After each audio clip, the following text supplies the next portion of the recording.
नमस्ते। आज की मनुस्मृति की कक्षा में आप सबका स्वागत है। यदि आप लोगों को इन कक्षाओं से लाभ हो रहा है, आपके ज्ञान में वृद्धि हो रही है, या मनुस्मृति के बारे में जो भी भ्रांतियाँ आप लोगों ने सुनी हैं वो दूर हो रही हैं, तो हमें कमेंट करके अवश्य बताएं। हम सारे कमेंट पढ़ते हैं और हमारा चैनल सब्सक्राइब कर लें।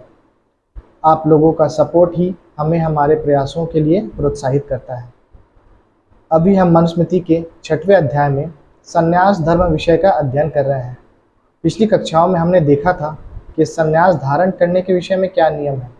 आज हम इसी संन्यास धर्म विषय का में आगे देखते हैं। आज का हमारा श्लोक है श्लोक संख्या 32। क्रुद्धयन्तं न प्रतिक्रुद्धयेत दाकृष्टः कुशलं वदेत् सप्तद्वारा वकीर्णां च न वाचन वाचमनृतां वदेत्। इस श्लोक में मनु महाराज कह रहे हैं कि सन्यासी लोकोपकार के समय यदि कोई क्रोधपूर्ण आचरण करे तो बदले में क्रोध का आचरण ना करे। दूसरे के द्वारा आक्षेप किए जाने पर भी उसका कल्याणकर वचन ही बोले। और 7 द्वार मतलब शरीर में जो 7 छेद है। 7 छेद कौन से? 2 आँख के, 2 कान के, 2 नासिका के और 1 मुख। इनमें व्याप्त वाणी, ठीक है, इनमें जो हमारी वाणी है इससे असत्य ना बोले, अर्थात इन इंद्रियों से संबंधित कोई अधर्म आचरण या मिथ्याचरण ना करे। अब यहाँ पर हमारे सीखने के लिए है कि जब कोई हमें अपमानित करे या गुस्सा दिलाए तब बदले में गुस्सा ना करें। क्रोध का जवाब क्रोध नहीं बल्कि धैर्य से देना चाहिए। यदि कोई हमें गुस्सा दिला रहा है और हम हो भी जा रहे हैं, इसका मतलब वो हमें अपने वश में कर लिया है और हम उसके गुलाम बन गए हैं। तभी तो हम उसके मर्जी अनुसार चल रहे हैं, है ना। कोई हमें गुस्सा दिला रहा है तो वो हम उसके कंट्रोल में चले गए। लेकिन यदि कोई हमें गुस्सा दिला रहा है, लेकिन जब हमारा मूड होगा तब हम गुस्सा में होंगे, हम आपसे गुस्सा होंगे, है ना। या आपका वो लेवल ही नहीं है कि आप हमें गुस्सा दिला पाओ, तो ये क्या होता है, एक तरह से हमें पावर देता है कि हम आपसे स्ट्रांग हैं, ठीक है। इसलिए अपने को स्वतंत्र करें। हम कब गुस्सा होंगे ये हम डिसाइड करेंगे। दूसरा यहाँ पे सीखने योग्य बात है कि हमेशा सकारात्मक और शुभ वचन बोले, है ना। हमेशा अच्छी बातें बोले, अपने लिए भी और दूसरों के लिए भी, ठीक है। क्योंकि हम जो बोलते हैं धीरे धीरे हम वही बनते जाते हैं। अगर हम नकारात्मक बातें ही बोलते रहेंगे तो हमारे जीवन में भी नकारात्मकता बढ़ती जाएगी। क्योंकि ये जो शब्दों की शक्ति से ही क्या होता है, रिश्ते बनते या बिगड़ते हैं। और सबसे महत्वपूर्ण सीख इस श्लोक में है कि कभी झूठ ना बोले। सत्य ही मनुष्य की सबसे बड़ी पहचान है। अब हम लोग हमारा 33वां श्लोक देखते हैं। अध्यात्मरतिरासिनो निरपेक्षो निरामिषः आत्मनैव सहायेन सुखार्थी विचरेदिह। यहाँ पर मनु महाराज कह रहे हैं कि एक सन्यासी इस जीवन या संसार में रहते हुए परमात्मा के प्रेम में मग्न रहता हुआ और उसी की उपासना करता हुआ, किसी की अपेक्षा आश्रय न चाहता हुआ, मांस भोजन से रहित रहकर स्वयं अपनी सहायता अर्थात कार्य करता हुआ मोक्ष सुख की इच्छा करता हुआ विचरण करे, ठीक है। तो यहाँ पे क्या बोल रहे हैं कि एक जो सन्यासी है वो किसी पे डिपेंडेंट ना हो, है ना। डिपेंडेंट ना रहते हुए वो ईश्वर की उपासना कर रहा है और जो मांस भोजन पहले से ही वर्जित है उसको यहाँ पे फिर रिपीट किया जा रहा है कि मांस भोजन से रहित, स्वयं अपनी सहायता करता हुआ, मोक्ष सुख की इच्छा करता हुआ विचरण करे, ठीक है। उसे और किसी तरह के मोह माया में नहीं फंसना है। अब इस श्लोक में हमारे सीखने योग्य बात यह है कि हम सबसे पहले क्या बने? आत्मनिर्भर बने, अपनी शक्ति और आत्मा पर भरोसा करें, बाहरी सुख सुविधाओं या आदतों पर निर्भर ना रहें। और यह अत्यंत महत्वपूर्ण जो पॉइंट है, यह बहुत इम्पोर्टेंट है कि जीवन का लक्ष्य सिर्फ भौतिक सफलता नहीं बल्कि आध्यात्मिक सुख और आत्मिक शांति होना चाहिए। अब हम लोग आगे देखते हैं हमारा श्लोक संख्या 34। क्लरिप्ते केशन खश्मश्रुः पात्रेदण्डी कुसुम्भवान् विचृण्यतो नित्यं सर्वभूतान्यपीडयन्। इस श्लोक में सन्यासी के स्वरूप और आचरण का वर्णन मिल रहा है। सन्यासी को अपने बाल, नाखून, दाढ़ी और मूछ समय समय पर कटवाते रहना चाहिए। वह पात्र, डंडा और गेरवे वस्त्र धारण करें, है ना। भिक्षा के लिए एक भिक्षा पात्र और एक डंडा अपनी रक्षा के लिए, और गेरवे वस्त्र वो एक सन्यासी की पहचान। नियम पूर्वक इंद्रियों पर नियंत्रण रखते हुए किसी भी प्राणी को पीड़ा न पहुंचाते हुए जीवन व्यतीत करें। अब हम लोग हमारा 35वां श्लोक देखेंगे। एक कालम चरेद भक्षम न प्रसज्जेत विस्तरे भक्षे प्रसक्तो ही यतिर्विशेष्यपि सज्जति। इस श्लोक में मनु महाराज बता रहे हैं कि सन्यासी को दिन में केवल एक ही बार भिक्षा लेनी चाहिए।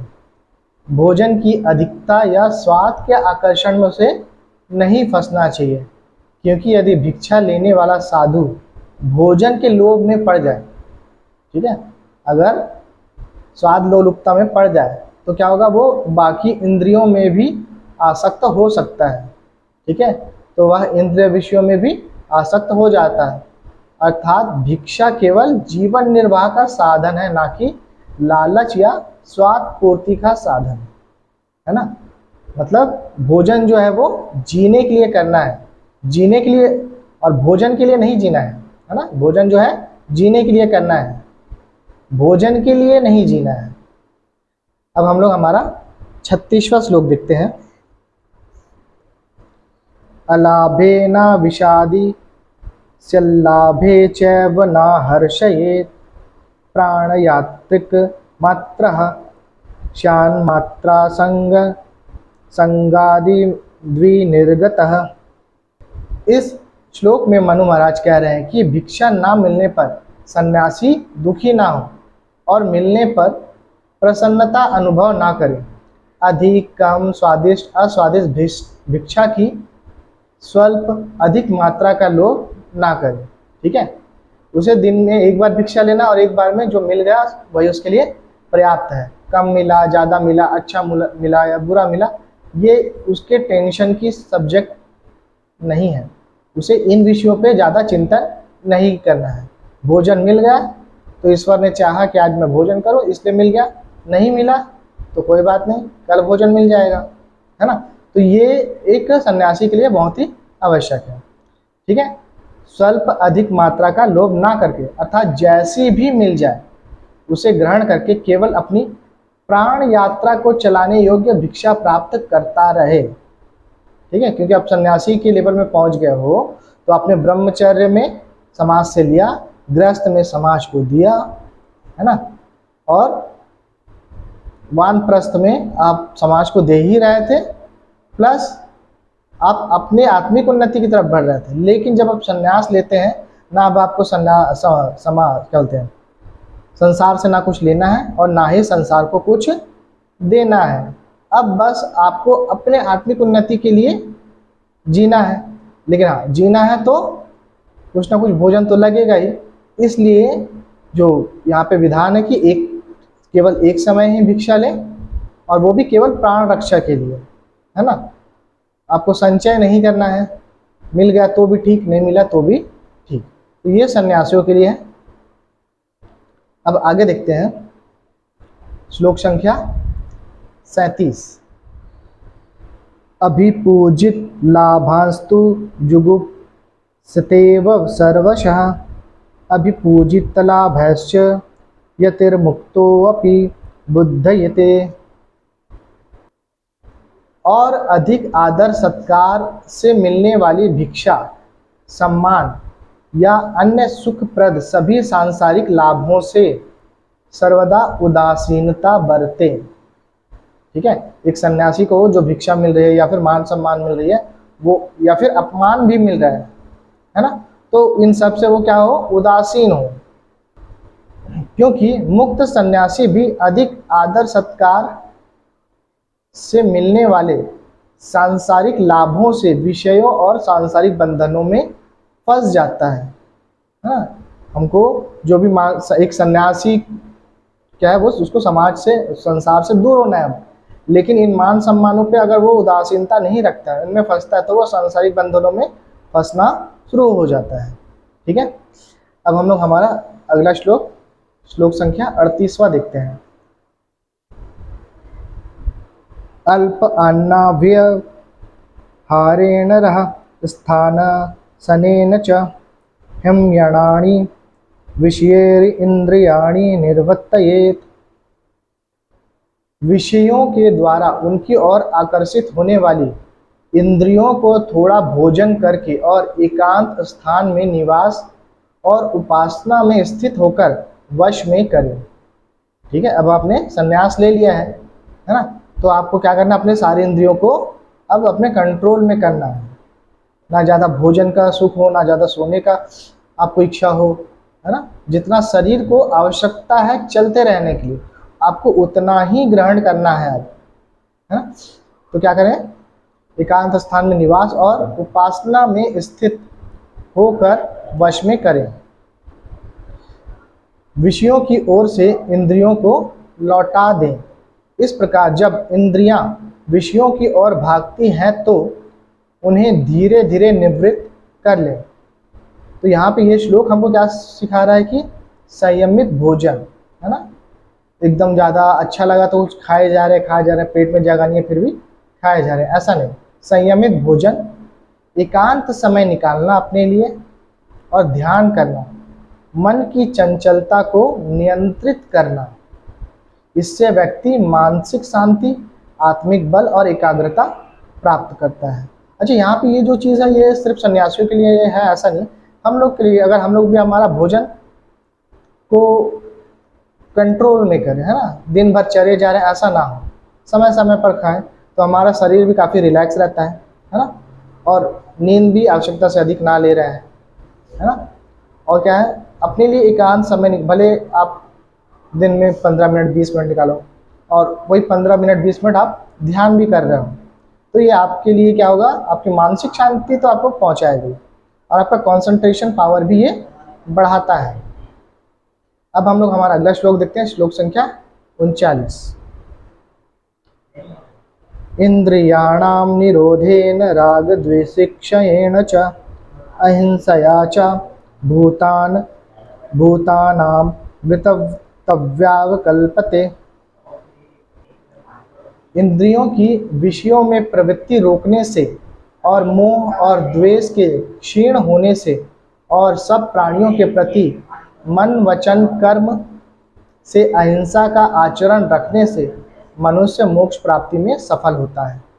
ठीक है, तो यहाँ पे क्या क्या बोल रहा है कि अपने जो इंद्रियां हैं उन पे हमको कंट्रोल रखना है, और सभी प्राणियों के लिए, यहाँ पे किसी पर्टिकुलर कम्युनिटी के लिए नहीं बोल रहे, सभी प्राणियों के लिए हमको मन वचन कर्म से अहिंसा, किसी को मतलब बुरा बोलना भी नहीं है, और मन मतलब उनके बारे में बुरा सोचना भी नहीं है। तो ऐसा आचरण रखने पे क्या होगा, हम मोक्ष की प्राप्ति में सफल होंगे। लेकिन अभी क्या होता है आज के समय में, इंद्रिय भोग, है ना, जो दिन भर चले जा रहे हैं। यहाँ पे आजकल वो फ्रूट ब्लॉगिंग वाला तो और ज़्यादा ही है, यहाँ का ये अच्छा है, वहाँ का ये अच्छा है, तो दिन में लोग अपने खाने के टाइम तो खा ही रहे, प्लस एक्स्ट्रा भी ट्राई करते करते बहुत सारा खा ले रहे हैं, है ना, क्रोध आना। और इंद्रिय भोग में क्या है कि आजकल तो वो टेस्ट ड्राइव वाला है ना, ये भी कॉन्सेप्ट बता रहे हैं आजकल, तो वो एक समस्या है। इंद्रिय भोग में आप फंसोगे, इंद्रिय भोग भोगने से कम नहीं होती, उन पे संयम रखने से वो कम होगी। आप भोगोगे, आपकी इच्छाएं कभी समाप्त नहीं होने वाली। ठीक है, भोगो ना भोगता स्वयं भोगता, है ना, कि हम भोग को नहीं भोग रहे हैं, भोग ही हमें भोगने लगता है। तो इसलिए हमें अपने जो भोग हैं इन पे कंट्रोल करना चाहिए, नहीं तो एक समय ऐसा आएगा जब भोग ही हमें भोगना आरंभ कर देता है। ठीक है, फिर हमको हमारे क्रोध पे कंट्रोल करना चाहिए और किसी तरह के मोह में नहीं फंसना चाहिए, किसी के लिए कोई अट्रैक्शन ज़्यादा हो उस पर नहीं फंसना चाहिए। तो ये श्लोक हमको क्या बता रहा है कि हम इंद्रिय संयम, राग द्वेष से मुक्ति और अहिंसा अपनाए तो अपने जीवन में शांति, संतुलन और आत्मबल आता है। अब ये केवल सन्यासियों के लिए नहीं है, बल्कि प्रत्येक व्यक्ति के लिए, चाहे छात्र हो, गृहस्थ हो या कोई व्यवसायी ही क्यों ना हो, उन सभी के लिए है। तो आज की कक्षा को हम यहीं विराम देते हैं। आगे की कक्षा में हम संन्यास धर्म के और भी नियमों को अध्ययन करेंगे।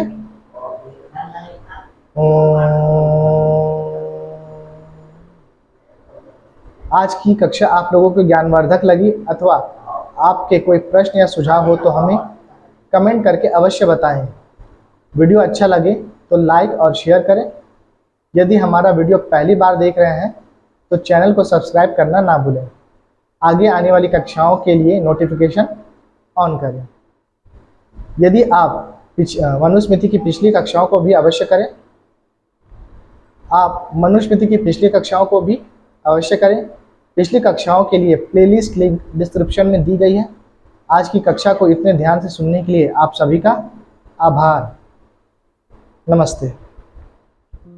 आज की कक्षा आप लोगों को ज्ञानवर्धक लगी अथवा आपके कोई प्रश्न या सुझाव हो तो हमें कमेंट करके अवश्य बताएं। वीडियो अच्छा लगे तो लाइक और शेयर करें।